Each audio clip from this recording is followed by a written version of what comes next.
segue, we're going to go into the next presenter. Thanks, everyone. I was hoping to maybe get a feel for the room. How many of you are business owners or self-employed or fixed income, or maybe work locally for any tech companies or getting any stock options? You can chime in or chat. I start off by saying that it is important to know your finances, including how your tax situation impacts your finances, because ignorance is not bliss. Everybody, even if you aren't in business for yourself, even if whatever your circumstance, you have to know the finances of your household. If you're working in a department, you may need to know a budget for your department. So being aware, whether it's balancing your checkbook or having some kind of online tool to plan and see everything, is really, really important. So there's a few topics that I wanted to cover here. I think maybe top of mind is the impact that Prop 19 had on property taxes. I caution people against what I call sidewalk advice. You know, what you hear when you talk to your friends about what happened in this proposition. A lot of this proposition expanded benefits that benefit almost every California homeowner potentially. Andrea, that's what I wanted you to explain, what Proposition 19 is and what the impact, and it was very, very recent in that last election, in fact. Yeah, so I might also kind of cue this up for Althea. What I have been saying, and many people are saying, it's not just me, because this is a brand new proposition, the state has not finalized all of the kind of guidance, FAQs, and enforcement around it. So for specific questions, we may not have an answer for you right away. There's a way that I've been describing Prop 19 is there's a carrot and a stick.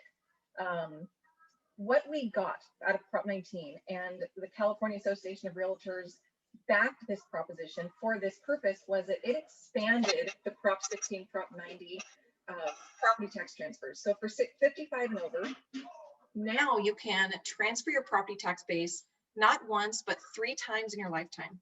What was only 11 participating counties is now statewide.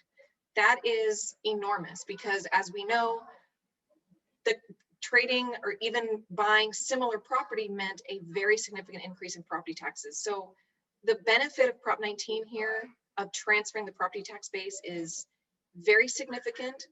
The stick, I guess you could, or which way does that go?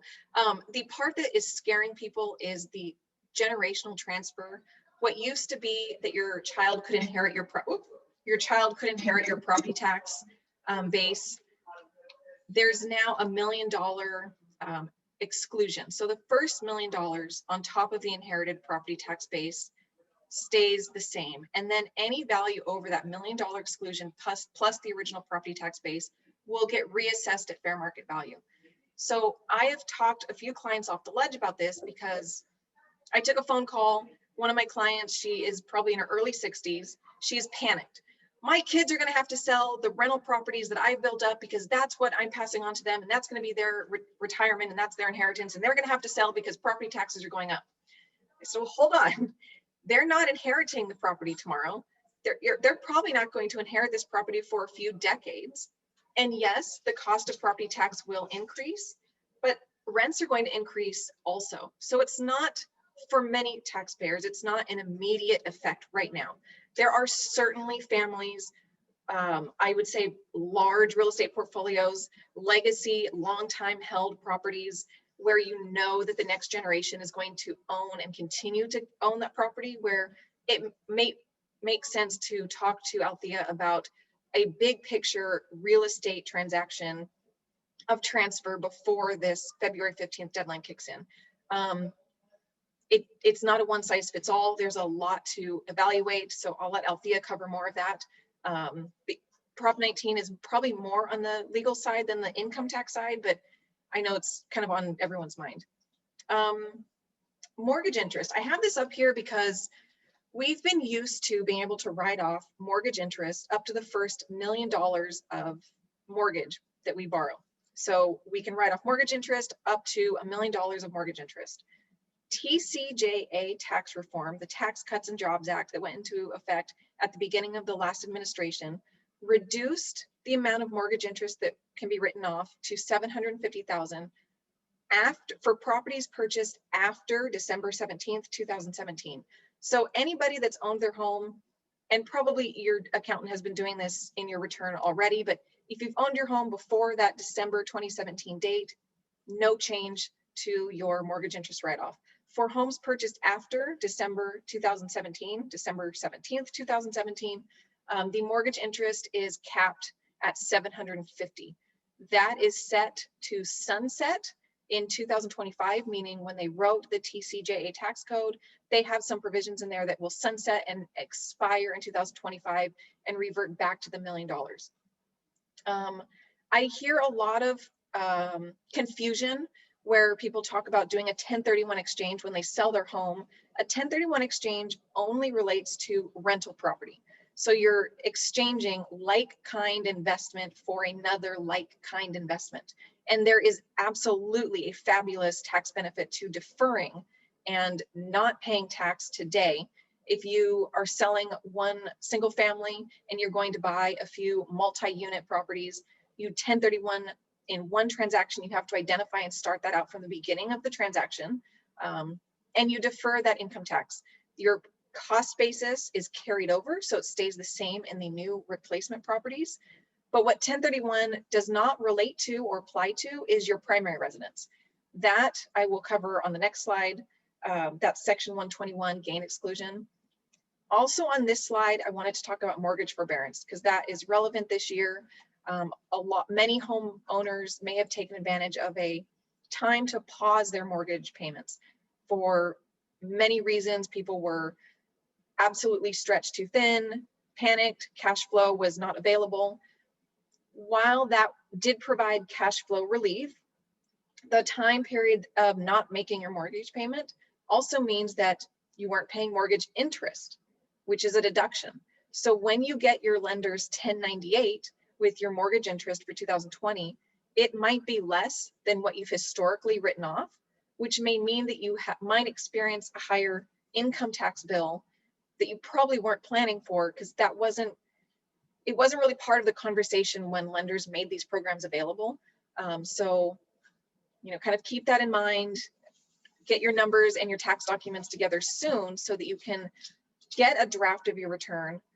If you're going to have a balance due, get it to your accountant and get a draft, get that number soon so that you have the next 3 months, where are we? End of January, February. So that you have 3.5 months to budget for any balance due.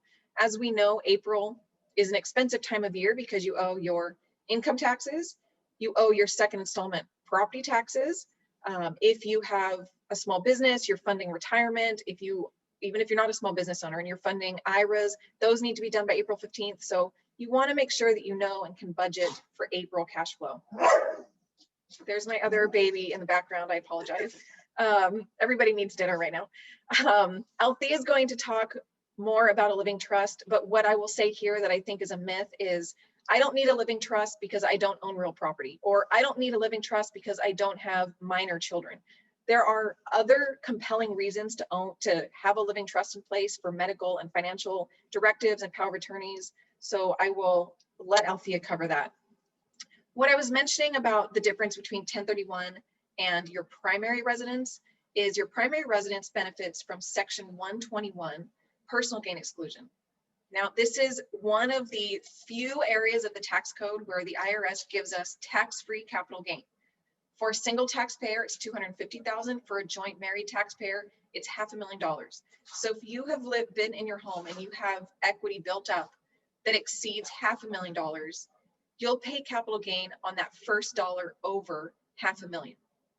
So the first $500,000, if you're married and you sell your home and you have equity that you will have to calculate the gain, it is tax-free. So this one, NAR, the National Association for Realtors, is one of the biggest lobbyists to protect.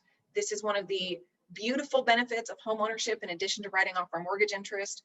Our property taxes, I'll talk about that later because that's a congressional issue. But I will share this story. Does somebody have a question? I will share a story that I work with a lot of real estate agents, And what I do with them is I do projections for their sellers so they know if they're going to be in this taxable capital gain position. So I was working with a client. She had sold her home in Willow Glen that she'd owned for almost 30 years. So she sold her family home. You can imagine very significant gain. So she had a gain of $865,000 on her home. She was widowed, so she was single. So she could exclude $250,000 of that gain. So now we're at, what did I just say? 620. I might have done that math wrong. She had a tax bill on that gain of $135,000. What her agent didn't caution her about was setting aside money for her taxes, because what she did is she took all of her proceeds out of escrow from the sale of her first home, put all of it down on her replacement home, her next home. She had to liquidate assets out of retirement. She thankfully was not completely illiquid, but that was not ideal. She could have just as easily withheld money from her escrow, talked to her. She did have a small mortgage that she took, so she could have adjusted her cash, not put as much down. So I use that as a caution that if you are a homeowner with a gain and you are considering selling, make sure to have a tax projection so that you are aware and can set aside money. And it may be that you don't have gain up to $500,000 or 250, and you don't have to worry about this. I will say that I have heard folks say, well, I'm looking to sell my house for 1.5 and my mortgage is 1 million. So I have a $500,000 gain. That is not how it's calculated. Your mortgage balance does not factor into that calculation at all. The calculation is what you're going to sell it for less what you bought it for. So your mortgage is after your down payment, but you're looking at your sales price less your original purchase price. You can deduct, this is where you deduct your improvements, any remodel costs, and you deduct your sale expenses and closing costs that you paid through escrow. That's how this gain is determined. Let's see. This is a 2020 specific issue. The stimulus payments that we received over the summer were income-based. So they phased out after $199,000 for a joint taxpayer. They were completely phased out. For anybody that got these payments, they should have been followed up with this letter, IRS Notice 1444. I have had more clients than I can count say, I threw this away because I didn't want to look at the signature. I try not to get political when I talk about taxes, but this is coming up very often. If you threw this letter away or for whatever reason, if it didn't arrive, you have to go back through your bank account and verify the amount that you received in that stimulus payment to the dollar, because it does need to be included in your calculation for 2020 tax return. Some folks are still eligible for that the first 2020 rebate. And it will be calculated when you file your 2020 return. So you have to know how much you got, if you got any. This second round that's coming out, I just put my card in the shredder to show you. This debit card that's coming out with the second amount of $600, it almost looks like junk mail. It's a little flashy red and blue. Economic stimulus payment is on the outside of the envelope. The process to get that done online is a little bit of a headache. I ended up doing it at midnight when I think the website traffic was down. That one, as far as we know, we don't need to track that for 2021 tax return, but just, kind of standard, dot your I's, cross your T's, keep that amount in your file as well. I'm going to talk about this slide, and I'm going to go back to a couple of other issues that Mickelin had asked me to just bring up. That so far, Biden has extended a few taxpayer benefits, such as extending the eviction notice for folks that are behind in rent, that their landlord cannot evict them. That has been extended. He extended the deferral on student loan interest payments through September of 2021. There are some need-based requirements that have to substantiate that. There were a few other COVID-related legislation that happened. Borrowing, Leon can chime in, borrowing out of retirement accounts, IRA accounts, you had to show need, you had to show that you were impacted by the coronavirus. There was also, if anybody here took any PPP loans, payroll protection program loans, they have opened up a second round of that. That also has a need-based requirement. You had to show a decrease in gross revenue by 25% in Q1, Q2, or Q3 of 2020. So there's a lot going on this year that is only in this vacuum of COVID. So another thing actually that actually has a tax impact, and I hope nobody here suffered a loss from any of the natural disasters, wildfires. There are tax disaster losses that can be claimed on a tax return. I hope that didn't happen for anybody. And this slide I bring up to illustrate the cost of staying out of the market. I hear a lot of millennials who probably, we can all roll our eyes, feel a little entitled. They want the house, right? They don't want a starter home. They don't want to put up with HOA dues for a little bit, or not having a garage, or not living in the right neighborhood.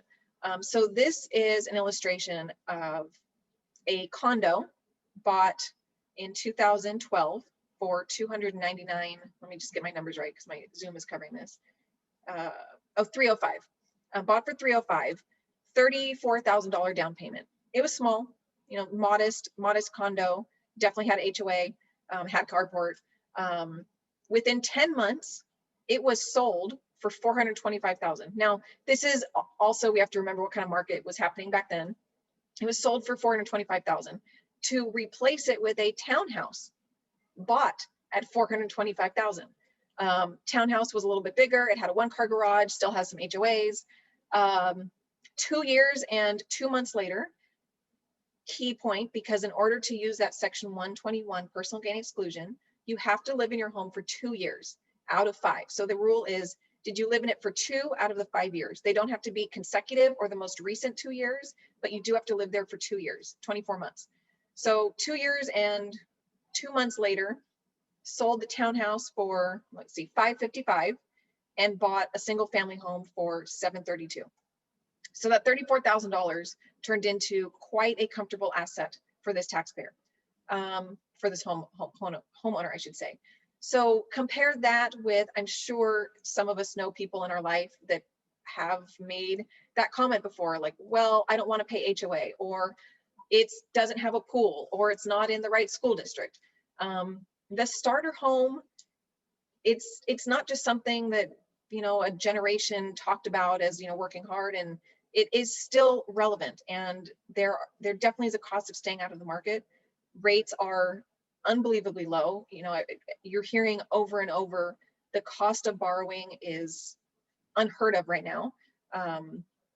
And you get a tax deduction on the mortgage interest and the property taxes. I said I would come back to property taxes because another, I'm trying not to be sarcastic here. Another part of TCJA tax reform that was enacted at the last administration was that they put a cap, a limit of $10,000 on our state and local tax deductions. So it's a SALT cap. There's an acronym, state and local tax deduction. So that means that your withholding, your California withholding on your W-2 or your retirement, or if you're self-employed and you make quarterly payments, plus your property taxes, which around here you can blink an eye and pay more than $10,000 in property taxes. All of those combined are only deducted at $10,000 a year. I've had a lot of people ask me, what is Biden going to do? He has this enormous tax plan. And here is what I will share about Biden's tax plan. And I am such a nerd. I find this very exciting that one of my clients is a tax policy advisor that was working with Biden's transition team. So I do have a little bit of an inside scoop. What he said is Biden's tax plan that he campaigned on had to appeal to Elizabeth Warren and Bernie Sanders voters. So it is broad, it is extensive, it is progressive. In reality, it's not even on his top 10 list of priorities. As you've seen in what he's done for the first few days, it is coronavirus, vaccine related, pandemic related, stimulating the economy, protecting taxpayers from what happened with the economy as it relates to COVID. immigration, healthcare, environment. So the only thing that he may consider looking at, that the tax policy folks are hopeful that they will consider, is that $10,000 SALT cap. We can't hang our hat on anything. We have to operate under the rules and laws that we have today. We have to file our tax return as it is today. Speaking of filing tax returns, and I couldn't really get a sense in the room, but if anybody took a PPP loan for their small business, please extend your return. California right now does not conform to all of the federal treatment for expenses paid with PPP loans. We hope that California legislature writes and updates to federal conformity, but we don't know that for sure. So extend those tax returns. Aside from that, I caveat the Q&A portion with, I can't always answer specifically because there's so much that I don't know about your individual situation.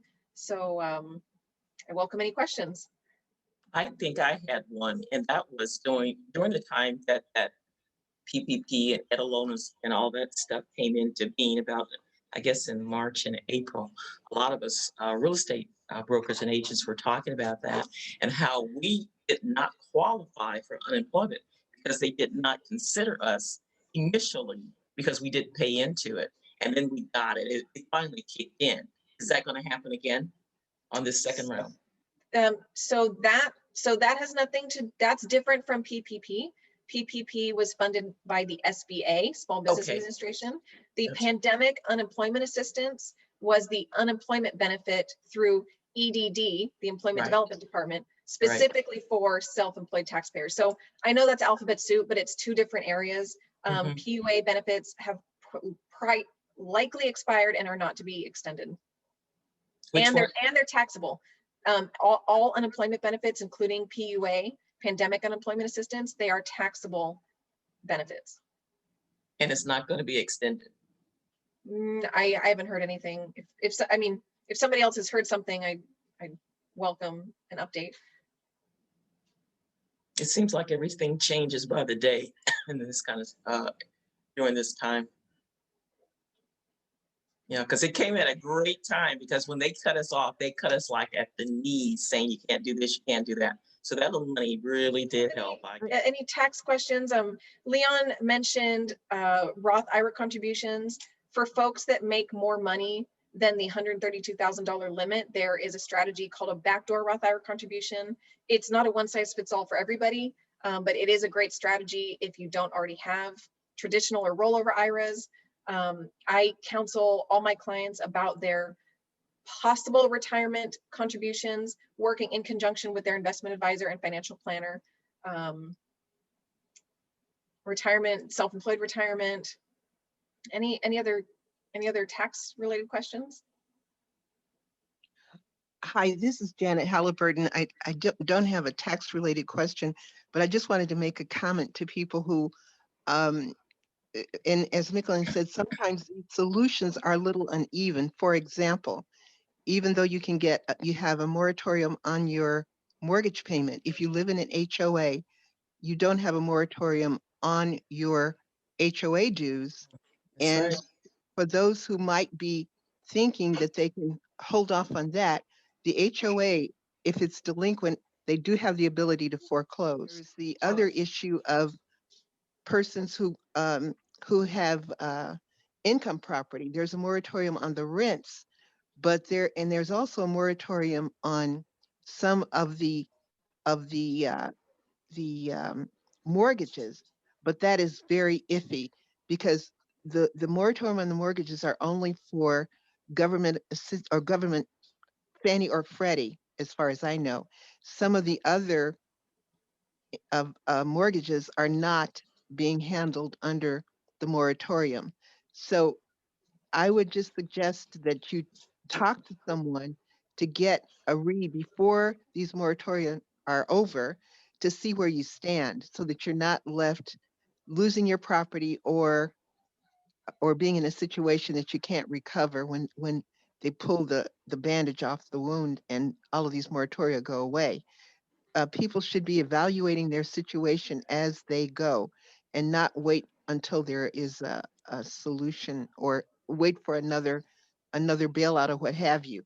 We have to look at it because it's, again, it's uneven in certain areas, and you want to be prepared before you're in a real dicey situation. And so thank you everyone for your time. I just put my contact information in the chat, and have a great rest of your I discussion. wanted to go over some things that I think are important bits of information to protect older adults, and just in general, good things to do to prevent problems later on. So as an attorney, I did litigation for many years, and now after getting my master's degree in gerontology, I'm focusing on older adults and all of the issues surrounding that. So I've developed skills in estate planning and work in the probate court. So there's a number of things that I have seen happen to people that it's just my goal to help people avoid those mistakes. So the first screen, I wanted to talk about the different types of housing and where people have issues with that.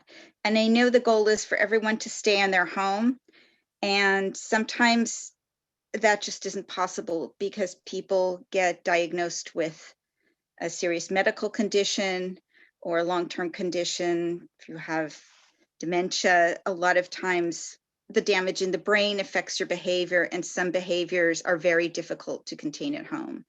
And living in a community is a good place. So let me tell you, you might see these. A continuing care retirement community. So these are communities where every level of care is included, and typically you will either buy a residential unit within the community, such as a condo or a house, or they also have what is called a buy-in fee, where you pay like $1 million for the right to live in that community. In addition to your money, depending on the type of contract you have, there will be a certain amount of fees charged. And the benefit of that is the fees, depending on the kind of contract you have, the fees will stay the same no matter what your level of care is. So if you move in independently, you have no health issues, and 10 years later you develop dementia, or you get a physical condition where you can no longer take care of yourself, they will provide every level of care to take care of you, up to skilled nursing, medical treatment, for the same fees. So that's the best kind of contract. These contracts vary, and so if it's a community that you're considering, you should really have someone, I as an attorney, review these contracts with people, because this is my area of expertise. Most attorneys have never seen these contracts, and you can't really change any provisions. Your only right is to actually understand what these provisions say, and they're usually in a big binder, like 200 pages, and no one ever reads them, and that causes problems later on down the line. But a continuing care retirement community is a very good option for people who, if you look at your life and you think, well, no one's going to be taking care of me, or I don't have kids, or maybe my kids wouldn't take care of me, or I have no family, this is a good place because you will be protected and get the care you need. A residential care facility for the elderly, these are typically called assisted living, board and care homes. They range from what people call 6 beds to places like Sunrise Senior Living, where they have 100 people living in there. This is assisted living. So people who need help with activities that they do during the day, getting dressed, bathing, eating, you need help with these kinds of things. Usually transportation's included. This is the kind of place you would go to. A lot of people who are in the early stages of dementia or Alzheimer's will often live here. A lot of these places provide dementia care. The skilled nursing facility, that acronym is a SNF. All these nursing homes, this is where you would get medical treatment. So if you have a feeding tube or something like that that requires medical supervision or a doctor's supervision, that is the place you would be. So when people think of where do older adults live, a lot of people mistakenly think it's a nursing home, and that's not really the case. There are many different options.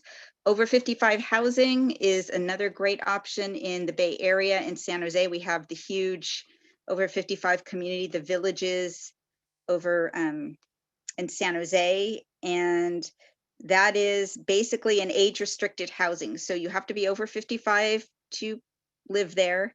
And the good part about that housing is that it eliminates all of those pesky millennials who are always, competing for the small homes or the downsized homes or the condos.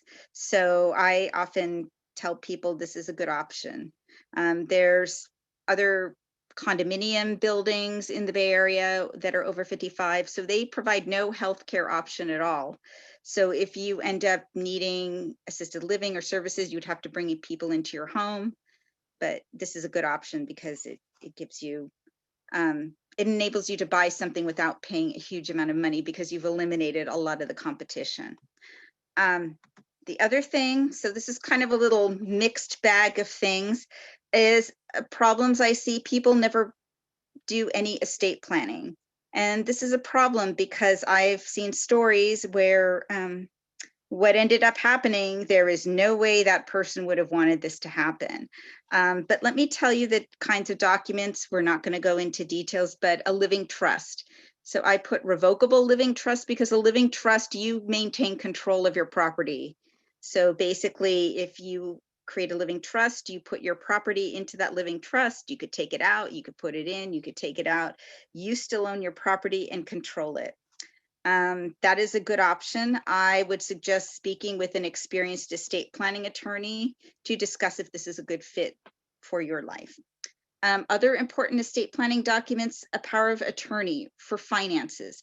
So this is also something that should be carefully prepared by an experienced estate planning attorney.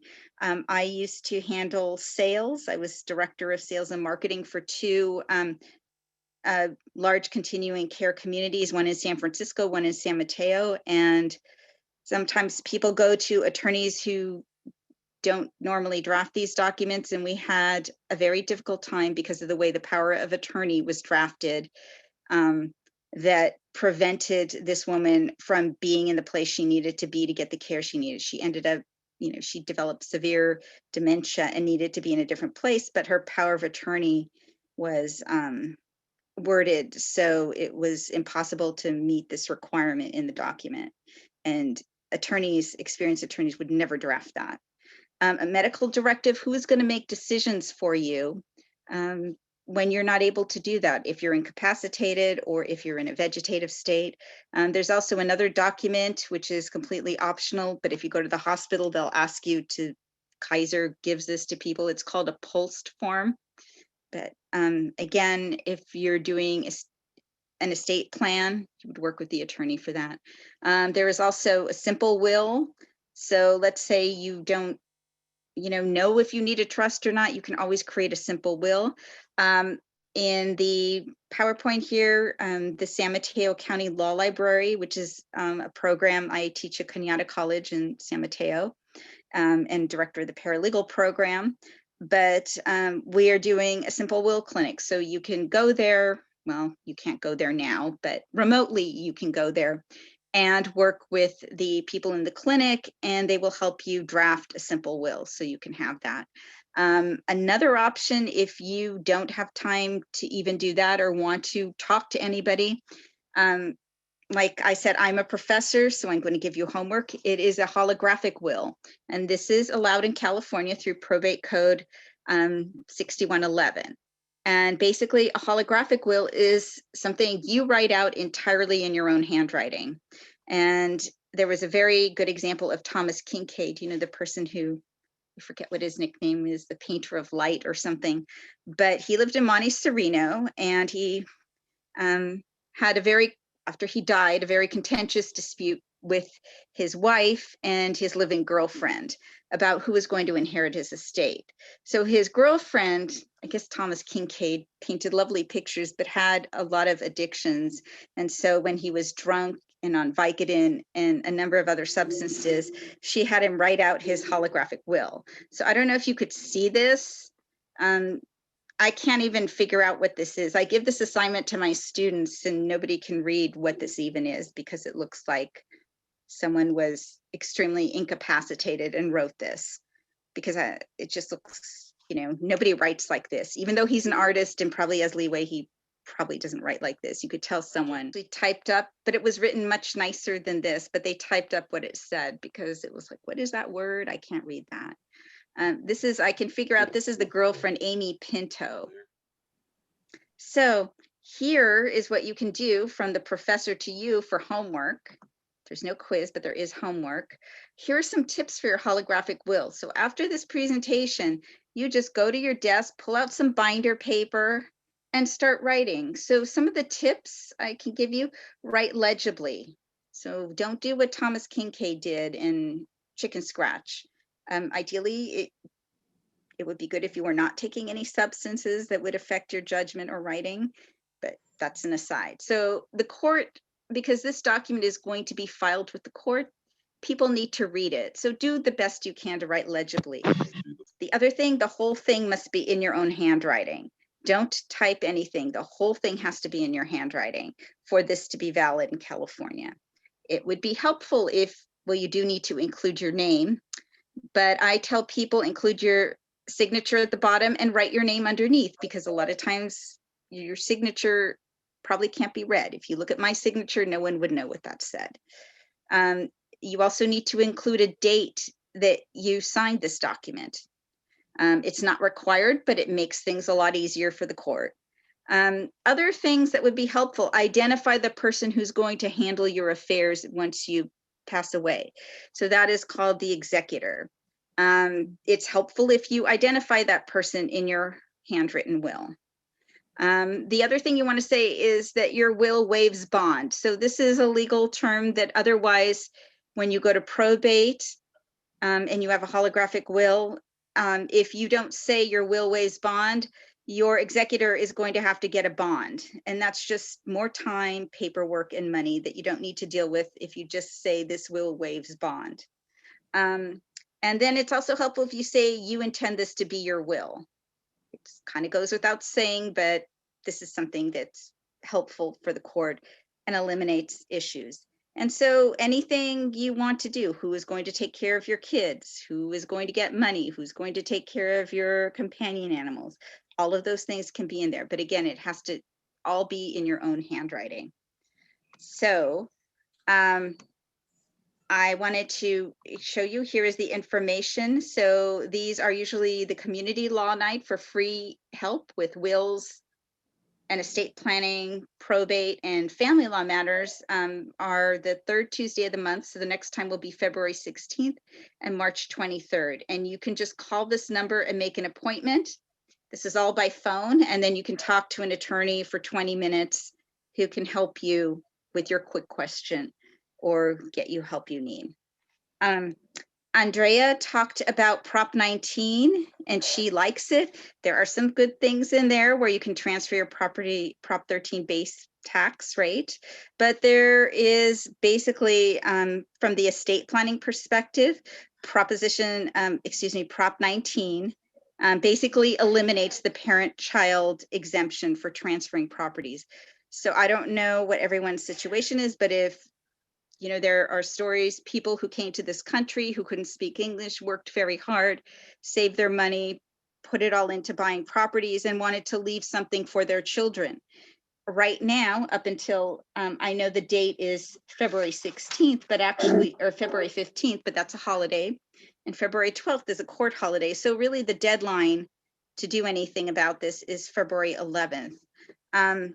Basically after that, after February 11th, if you leave real estate to your children and your children do not live in that real estate will be reassessed at full market value.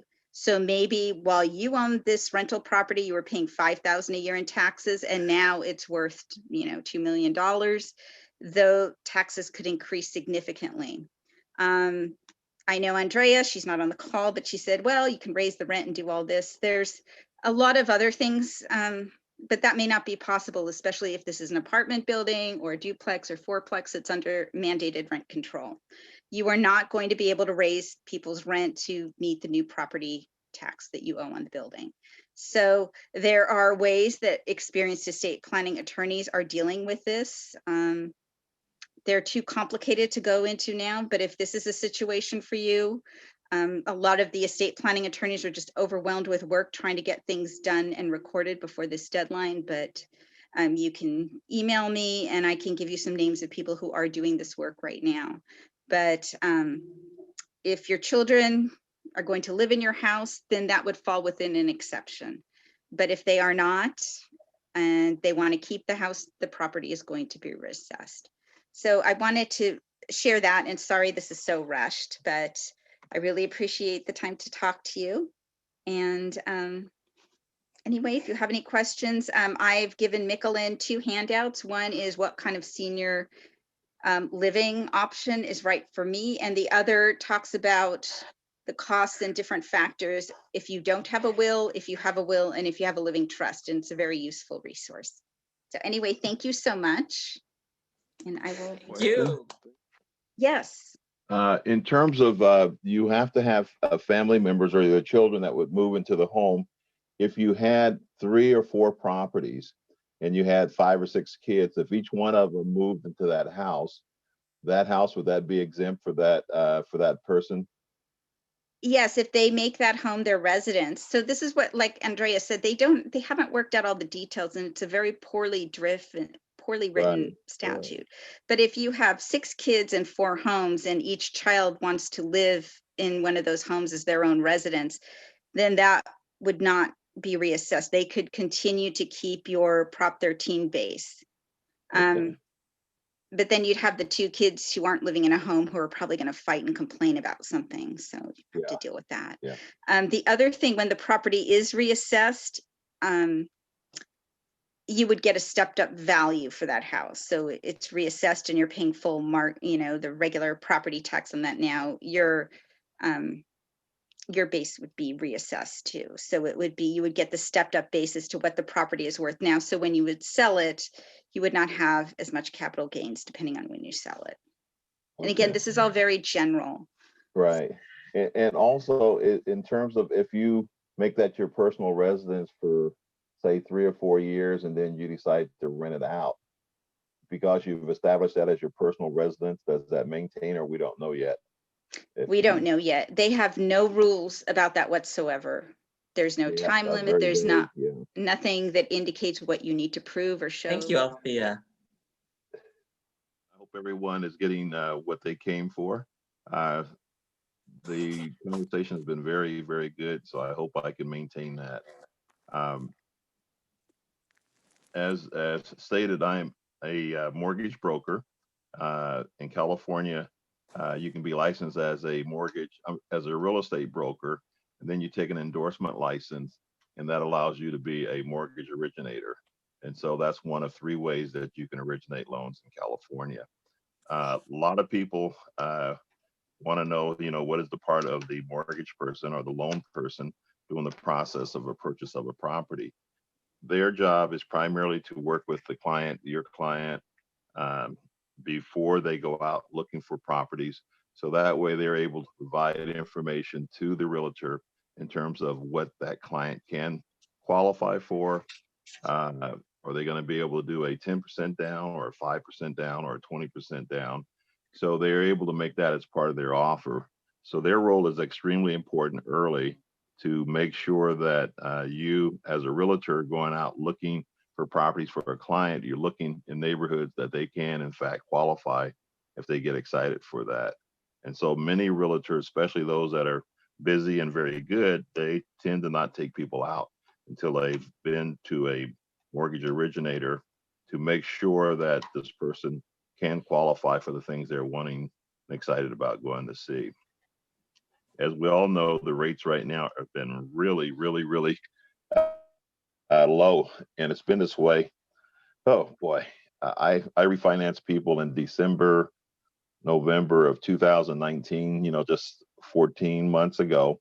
And we refinanced them now like in December, and we've saved over 1.5% on several loan files, which dropped their payments substantially. And so a lot of people are taking advantage of this now, just because you can refinance, take no cash out, and you may reduce your mortgage payments by as much as I have one client who saved $849 a month. And so she was concerned if there's any downside to this because of, refinancing, and she added a little debt on top of it for the loan cost. And so I told her, well, I don't really think so, but if you have a tenant who's not paying, you're still paying $850 less to your on your mortgage, so that's not going to be a problem for you. So there's really no way for you to go bad when you have a lower mortgage payment and you're only 1 year into the previous one. So it's an exciting time right now for people to be able to go out and buy or refinance. And so the market is extremely busy right now. So if you're trying to buy a home, a lot of people are asking, can we still close a loan in 21 days? We have a big problem with appraisals. Many of the owners, and also sometimes if it's a rental property, the tenants do not want anyone coming into their homes because of the COVID stuff. And so the owners have to comply with that. And so I have one transaction where I have a client who has 3 properties, but on a 4-plex, he has 2 people that are seniors. They don't want anybody to come in. And so we had to essentially abandon the refinance on that property until this COVID thing is over. So this COVID thing is really having a lot of effect on a lot of different people in many different ways. Just in general about our marketplace here in California, especially here in Northern California. Many people have said that the economic capital of the world in terms of the wealth right now, San Francisco, Bay Area, Silicon Valley is the highest, wealthiest part of the world right now as a region because of all the tech companies and all of the new companies going public. And they don't see that changing over the next 10 or 15 years. But this was predicted about 2 years ago. And so we've seen a little slowdown because everything is slowing down. But I think we're going to continue to see the prices of homes pushed up just because there are a lot of people with a lot of money. And then you have a lot of foreigners that are coming here who are paying cash for these properties. Even on the investment properties, they're not too concerned about getting a 2.5–3% yield on their money. It's safe, it's secure, and for many investors, that's more important than the potential of an extra 0.5% or 1.5% yield. And so the marketplace is going to stay that way. And so for people who are not in the market, who have bought property yet, it's extremely important that they do everything they can to try to get qualified to get into homes. And there's some special programs that are available. And the FHA, which is Federal Housing Administration program, is one that's available for everyone. And so when I have my first consultation with a client who comes in who wants to buy a property, I always have them to look at the option of buying a multi-unit apartment building, 2 to 4 units. Under the FHA program, you get in for 3.5% down payment. You have mortgage insurance, et cetera, but it allows you to be able to buy an investment property and then later on move into a single family home. And the reason why I tell them to do that first is because once you've lived in a single family home and you want to buy an investment property that you're not going to live in, you're going to have to put down minimum 20%, and in some cases more than that. And so it takes a lot more savings to be able to get into those investment properties. And so the best way to start is go ahead and buy a 3 or 4 unit apartment that you like. And then after a couple of years or 3 or 4 years, you go ahead and move into a single family home, and you have that investment that you can maintain to turn into part of your retirement income. So it's just a lot of different ways you can attack it, but it's extremely important that you talk with your mortgage advisor or your investment advisors in terms of strategies of how to build wealth. And real estate has been one of the more predictive ways of accumulating wealth over time. The interest rates, we believe, will stay low at least through the end of this year and probably into the first half of next year. When I say low, it's going to move up and down. We see it on a daily basis where we get notices that says the rates are up, the rates are down, the rates are up, the rates are down. And so for us, we see the movement, but it's all within a small range. Right now, you can get VA loans, interest rates on a 30-year loan at 2.2%. And so that's an extremely low rate. That's for a 30-year loan. And so I don't think we'll see anything going up higher than maybe 2.6, something like that, in the worst case. And those rates are available for people who have, good, decent credit, 720. And you can get those kind of loans all day long. And those are very good loan programs for the people who buy conventional FHA. I'm sorry, not FHA, but Fannie Mae and Freddie Mac. Those are the two big names that we hear, because those are the two big secondary market lenders. And they use their guidelines for loans and people who buy in that marketplace. When I said people or organizations or trust funds or pensions, they buy huge dollar amounts of these loans to generate income on their investments. And so they like that because it's a standard program. They know that the loans that have been bought and in that portfolio pool all meet a certain guideline. And so all of them are excited about the marketplace now. They're making more money than you can ever believe. The banking industry is paying probably less than 1% for their money. As you look at your savings accounts, you're getting maybe 20 basis points or 1/5 of 1% on your savings accounts. If you have them probably in a CD or something like that, where they're renting out their money at 14, 18, 25%. You see some credit card rates as high as 31%. And so they have a huge swing. And so they have lots and lots and lots of reserves right now. And so the banking industry is very strong.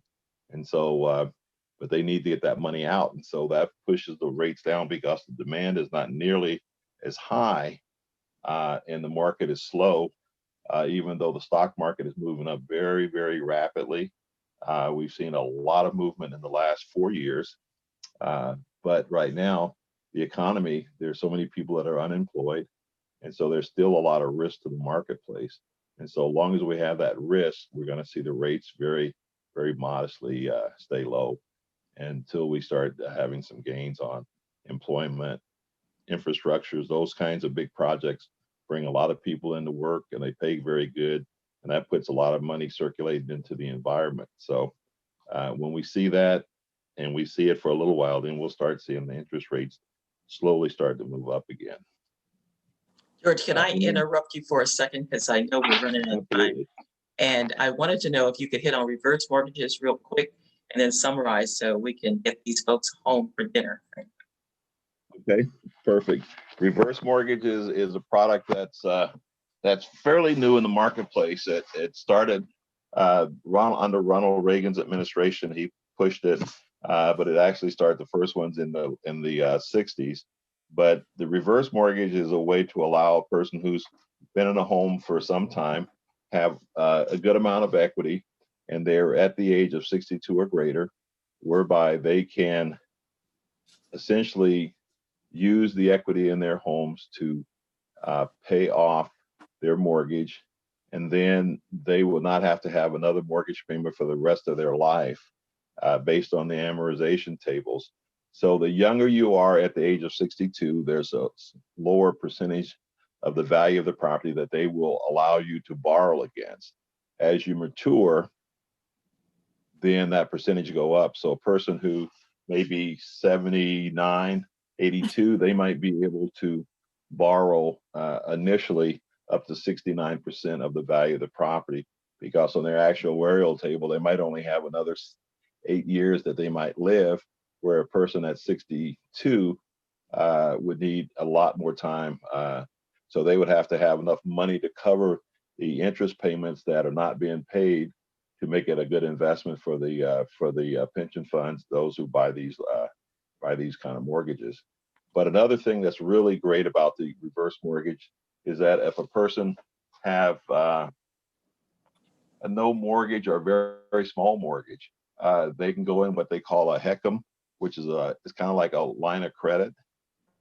So if you qualify, say, for a $400,000 mortgage, you only owe $75,000. So you can do that refinance. You have $225,000 of available money that you can borrow at any time. And so what happens if your interest rate is at 3.75, then for the $325,000 of money that's available to you, you earn 3.75 interest rate on that, and they add that to your portfolio. So each year you can borrow that much more money. So it's a great thing in the sense that you have that as a way of building it up by taking out that reverse mortgage a bit earlier than waiting for the longer time. So that's probably about as quick as I can do it in terms of how that can be very beneficial. The other way is the obvious way that you can get rid of your mortgage payments if you have a much larger debt on the property, and sometimes you may not get any cash out, but you wipe out maybe $2,400 a month in mortgage payments, and for a lot of people that's extremely valuable to them. So in summary, the market is good for the real estate marketplace right now.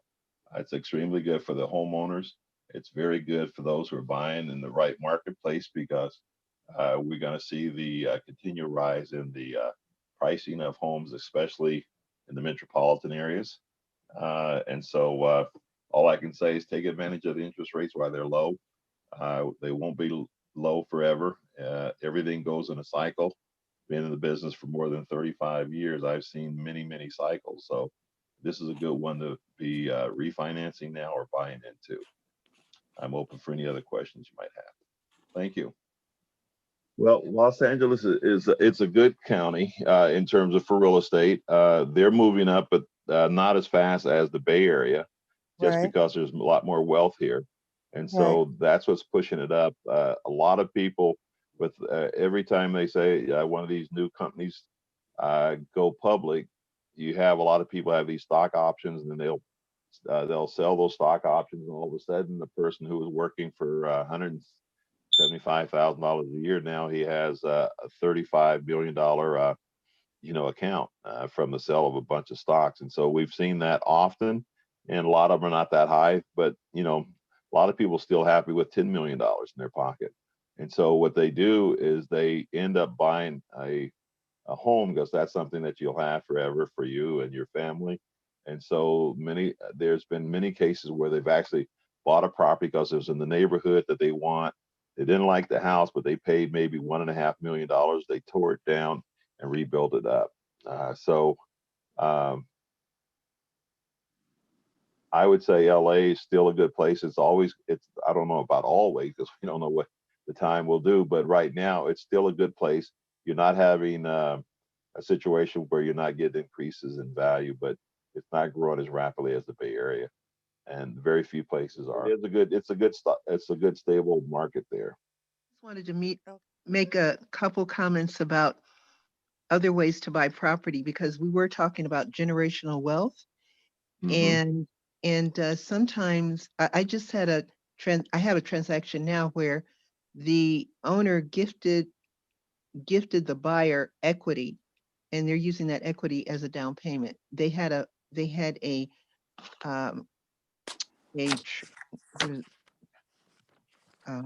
what is the sale? Help me, you guys. Not a short sale or anything. No, not a short sale, but they did payments.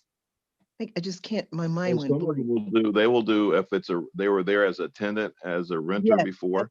They'll give a portion of their rent toward their down payment. Lease to own.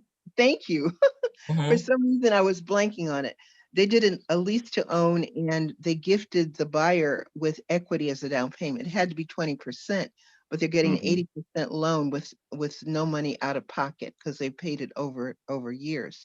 So that is one way to keep the for generational wealth to continue, or property ownership. And the other is tenants in common. That's used a lot in San Francisco, because they cannot convert because of the rent control. they can't convert to condos, but they're using tenants in common, and there are just a couple of lenders who do that. But let's say siblings or friends wanted to buy a fourplex, and they could get fractional ownership and Right. each own a fourth of that. So those are other ways people can get it. There are lots of ways to get in. So you should talk with your trusted advisor. That's as we right. said. And there are creative ways that you can take advantage of these low rates and own property. Absolutely. Absolutely. That's a segue for us to close because that's going to be a topic. 'Cause we couldn't get it all in. But one of the things, and I'm just going to hit on this real briefly, and that's Airbnb. Airbnb is not happening in a lot of places because of COVID, but we're having to look beyond. You look at the next cycle, look beyond what's happening today, and start planning for what can be your future for tomorrow in terms of passive income. As I'm looking at it myself, and there's a couple of my mentor is telling me, and he wrote a guide actually. So I'm going to be sharing that with some of the folks of you that have property and want to use that equity out and buy something for your retirement or help your kids or whatever the case may be. I'm looking at it for my daughters. They don't want to live together, but it's a great way for them to invest in something and use that income for when they want to buy something on their own. So like we were saying, there's so many ways that people can get into real estate. You have to be with your trusted advisor, and that's why we're putting on these things. So hook up with us, stay with us, and let us help you if real estate is your goal. What do you want to hear on the next one? You got a little snippet of what we're all about, but if there's something that we could add the next time would be in March, late March, that it would give us enough time to put something together, and it would be limited to probably just 2 presenters, whoever it is. So I would like to hear that information from you. That story, but everybody has a story to tell, and stories sell. Stories are sort of like a stimulus or a motivator to say, if they can do it, perhaps I can too. So I want everybody to be able to buy real estate, whether it's here or someplace else, but knowing that that is your legacy. That is where you're going to start in terms of building your long-term wealth for yourself and for your family members. So with that said, if we